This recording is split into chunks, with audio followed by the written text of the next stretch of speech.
शिव पुराण कथा अध्याय 7। सुत जी कहते हैं, शौनक, अब शिव पुराण सुनने का व्रत लेने वाले पुरुषों के लिए जो नियम है उनका भक्ति पूर्वक श्रवण करो। नियम पूर्वक इस श्रेष्ठ कथा का श्रवण करने से बिना किसी विघ्न के उत्तम फल की प्राप्ति होती है। जो व्यक्ति दीक्षा से रहित है उनका कथा श्रवण में अधिकार नहीं है।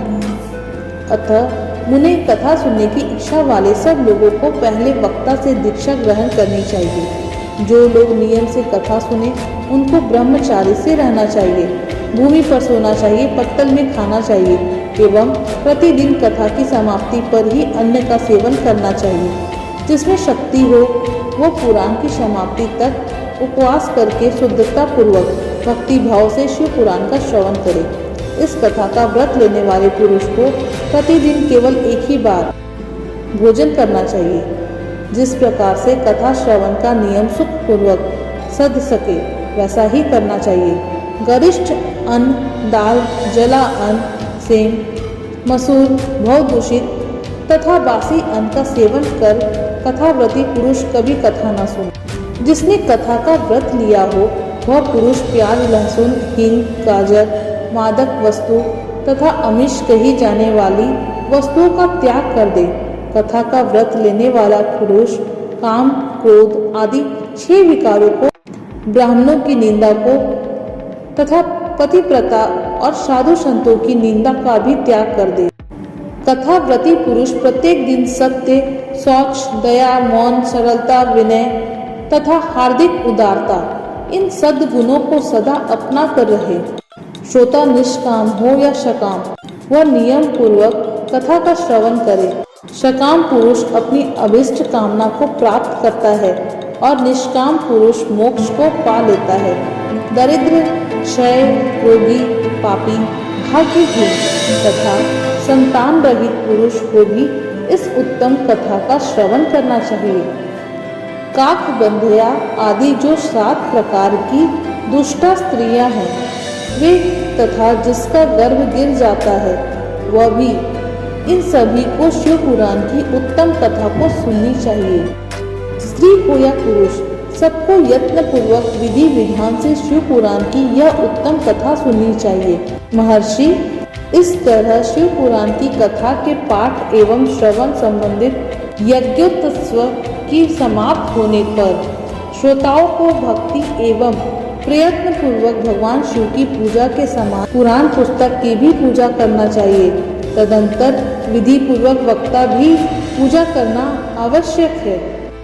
पुस्तक को आच्छादित करने हेतु नवीन एवं सुंदर बस्ते का निर्माण करें। उसे बांधने के लिए दृढ़ एवं दिव्य डोरी का प्रयोग करें। फिर उसका विधिवत पूजन करें।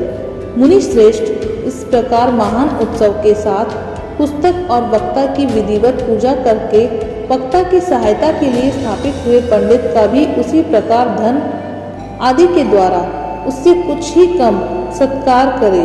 वहां आए ब्राह्मणों को अन्न, धन आदि का दान करे। साथ ही गीत, वाग और नृत्य आदि के द्वारा महान उत्सव की रचना करे। यदि श्रोता विरक्त हो तो उसके लिए कथा समाप्ति के दिन विशेष रूप से उस गीता का पाठ करना चाहिए जिसे श्री रामचंद्र जी के प्रति भगवान शिव ने कहा था। यदि श्रोता गृहस्थ हो तो उस बुद्धिमान को उस श्रवण कर्म की शांति के लिए शुद्ध मन से होम करना चाहिए। मुने, रुद्र संहिता के प्रत्येक श्लोक द्वारा होम करना उचित होता है अथवा गायत्री मंत्र से होम करना चाहिए क्योंकि यह पुराण वास्तव में गायत्री मय ही है। अथवा शिव पंचाक्षर मूल मंत्र से हवन करना उचित है। होम करने की शक्ति न तो विद्वान पुरुष यथाशक्ति हविनय, भविष्य या ब्राह्मण को दान करे। न्यूनतिरिक्ति रूप दोष की शांति के लिए भक्ति पूर्वक शिव सहस्त्र नाम का पाठ एवं श्रवण करे। इससे सब कुछ सफलता मिलती है, इसमें संशय नहीं है क्योंकि तीनों लोकों में उससे बढ़कर कोई वस्तु नहीं है। कथा श्रवण संबंधित व्रत की पूर्णता की सिद्धि के लिए 11 ब्राह्मणों को मधु मिश्रित खीर का भोजन कराए और उन्हें दक्षिणा दान दे। मुने, यदि शक्ति हो तो 3 तौले सोने का एक सुंदर सिंहासन का निर्माण करवाए और उस पर उत्तम अक्षरों से लिखें अथवा लिखाई हुई शिव पुराण की पोथी विधि पूर्वक स्थापित करे। तत्पश्चात पुरुष उसकी आह्वान आदि विविध उपचारों से पूजा करके दक्षिणा चढ़ाए। फिर जितेंद्रिय आचार्य का वस्त्र आभूषण एवं गंध आदि से पूजन करके दक्षिणा सहित वह पुस्तक का उन्हें समर्पण कर दे। उत्तम बुद्धि वाला श्रोता इस प्रकार भगवान शिव के संतोष के लिए पुस्तक का दान करे।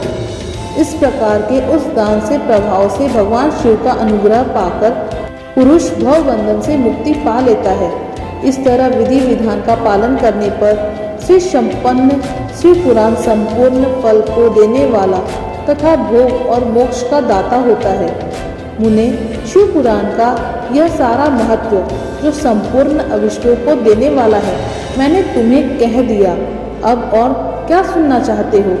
श्रीमान शिव पुराण सब पुराणों के भार का तिलक माना गया है। यह भगवान शिव को अत्यंत प्रिय, रमणीय तथा भव रोग का निवारक है। जो सदा भगवान शिव का ध्यान करते हैं, जिसकी वाणी भगवान शिव के गुणों की स्तुति करता है और जिनके दोनों कान उनकी कथा सुनती है, इस जीव जगत में उन्हीं का जन्म लेना सफल है।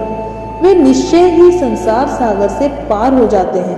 भांति भांति प्रकार के समस्त गुण जिनके सच्चिदानंदमय स्वरूप का भी स्पर्श नहीं करते, जो अपनी महिमा से जगत के बाहर और भीतर भासमान हैं तथा जो मन के बाहर और भीतर वाणी एवं मनोवृत्ति रूप में प्रकाशित होते हैं, अनंत आनंद घन रूप परम शिव की मैं शरण में आता हूँ। आज ही शिव महापुराण कथा समाप्त हुई। 8वीं अध्याय सुनने के लिए हमारे चैनल को सब्सक्राइब करिए, वीडियो को लाइक और ज़्यादा से ज़्यादा शेयर करिए। शिव की शक्ति एंड ब्लॉग। धन्यवाद।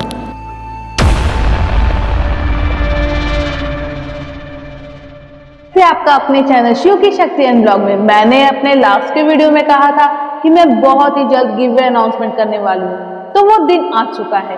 अब उस गिववे को पाने के लिए आपको हमारा वीडियो देखना है, वीडियो को देख के लाइक और अपने दोस्तों परिवारों के संग शेयर करना है और कमेंट में प्यारा सा सवाल का प्यारा सा उत्तर देके ये गिफ्ट अपने घर ले जाना है। इसलिए आपको चैनल को सब्सक्राइब करना है, लाइक करना है, अपने दोस्तों के साथ शेयर करना है और ये गिफ्ट आपको मिलेंगे।